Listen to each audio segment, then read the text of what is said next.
So the audience tonight is full of students, and these are students who are about to enter the workforce as either interns or they're about to start as employees, and they're starting their stories.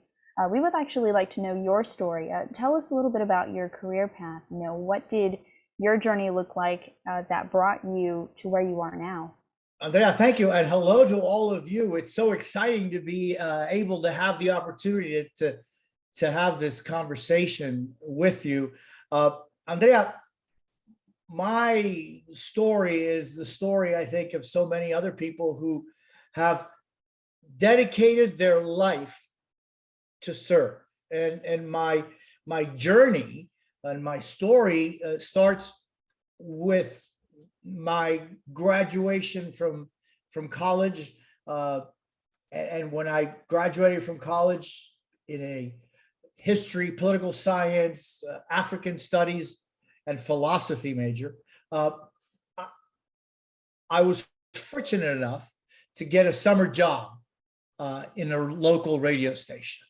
And the reason that I got that summer job was because during my academic career, I oftentimes reached out to the local news radio station to see if there's anything I could learn from them.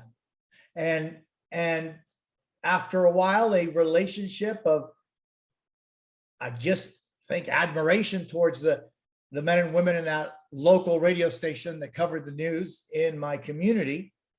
When I graduated, they said, "Hey, what about a summer job working in radio?" And I've got to tell you, it was such an exciting opportunity. It was the 4:30 a.m. shift to come into the radio station, turn on the lights, clean it, mop the floors, take the garbage out, and then start up the machines that powered the AM 1,000 watt AM station. And I was so fascinated and fortunate to be able to see the world of radio, news from around the world on these teletype machines. And then one day I said, boy, I'd like to find out how that works. And so I knocked unannounced on the doors of United Press International in Miami one day and said, "Hi, can you guys show me around and let me see how this is done?" And well, they opened the door for me in so many ways. A few months later, they called me and they said, "You want to get a shot at being a correspondent, a reporter for UPI?" I said, "Absolutely." So I started from nothing, not knowing anyone in the business and not knowing anything about the business, but through that time at United Press International, when I focused on so many stories of our communities, the Latino community, which in end of 1983, 1984 was a whole lot smaller than it is today. But I then established a relationship with the folks of a network that was called Spanish International Network, that was essentially just in many ways starting out as a Spanish language network around the country. And through my work relationships with the folks at SIN, which SIN is now Univision, one day they called me up and they said, "Hey, why don't you come over and be a reporter for us in Spanish?"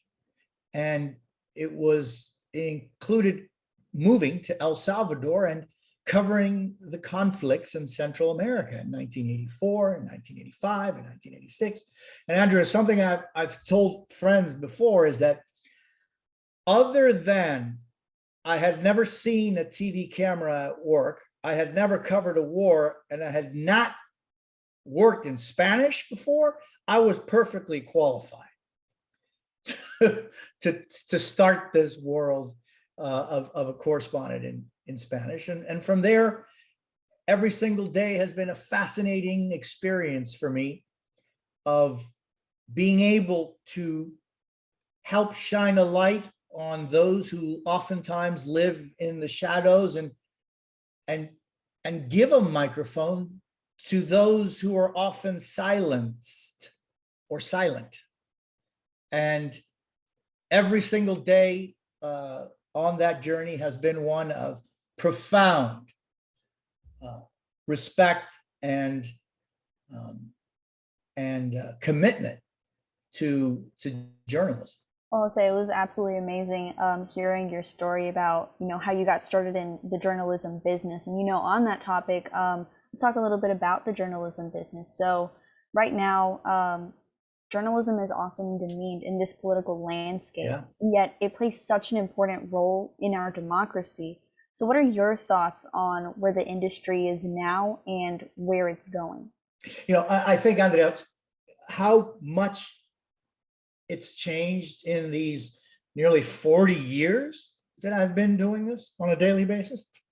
But as far as content and how you're so right in that it's been demeaned and criticized journalism today, I think the immediacy, the fact that anyone or any organization can put something together as if it were news and send it out to the world with little regard for truth has helped muddle the waters. And I think that this overbearing amount of information, some of it true, some of it not true, some of it misdirected, some of it on purpose to confuse,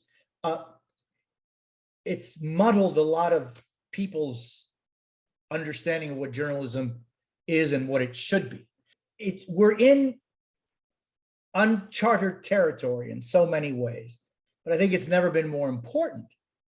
The role of journalism has never been more important and needed than it is today. Gotcha. And speaking of roles, that actually ties into the next question that I wanted to ask. So I'm the president of the student chapter of the National Association of Hispanic Journalists here at the university.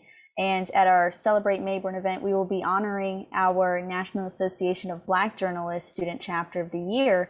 What organization played a pivotal role in your career and who you are, and why was it important?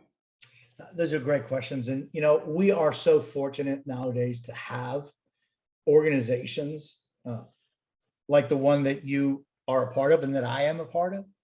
In 1984, when our organization started, I was getting started in this profession. So I guess we're kind of, in a way, the organization and my career kind of been floating on a similar wave. I can't tell you how extraordinarily important it is that this organization exists, because it does help to shine a light on all of us. Right. And earlier we talked about how your career started in your story. Speaking of stories, what is your favorite story that you covered and why? You know what the amazing thing, Andrea, about our career is that every single day is a new experience, a new opportunity to tell people's stories. Every single day is different. Every single day is another day where we can help serve. And that's why I see journalism as a vocation. And it's not about me and those who go into this business to try and get something for themselves, fame, glory, et cetera, et cetera. I think are doing themselves harm, but they're also doing incredible harm to journalism.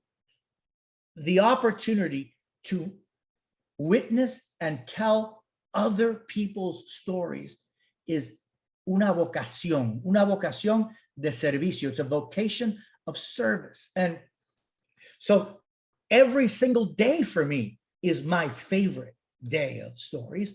And yes, it's incredibly exciting to interview presidents and princes, celebrities and disasters, man-made and nature-made disasters. All of that is, I think, less important than the opportunity to listen to and learn from people who have experienced and who are reacting to those things that occur in their surroundings. On that topic, what advice do you have for the future journalists that are sitting in the audience right now? Oh boy, I'll tell you what, never accept no. And if you knock on a door and that door doesn't open, then knock on another door. And if that door doesn't open, then you're going to have to make your own door. Because no is not an answer, and no is not a solution or a definition that defines you. Well, Jose, muchas gracias por esta oportunidad. And I would just like to say, you know, you've been such an inspiration to me and to other young Latino journalists. So thank you so, so much. Can I just say one last thing, Andrea, as I thank you and all these wonderful people that are here. You know, one of the gifts that we have, this is something that I kind of rarely say in public, but I oftentimes feel as though I inherited so much richness from my parents. And I didn't inherit 1 cent from them. But I'll tell you what, in many ways, I inherited much more than the children of Bezos or Musk will give their children. I inherited a deep appreciation for my culture, for Spanish language, and for the history of my family, and for a deep respect for the vicissitudes, dreams, and aspirations of others. I am so wealthy because I inherited the respect and the understanding that where we come from matters so much and can help us in where we need to go if we respect and understand those dreams, those sacrifices, those barriers that our parents and grandparents went through so that we can one day use those towards our growth and towards our story. And we all have so much richness inherited from those experiences of our parents and grandparents. Reach out to those experiences, learn them, internalize them, and they will make you so much richer than anybody else.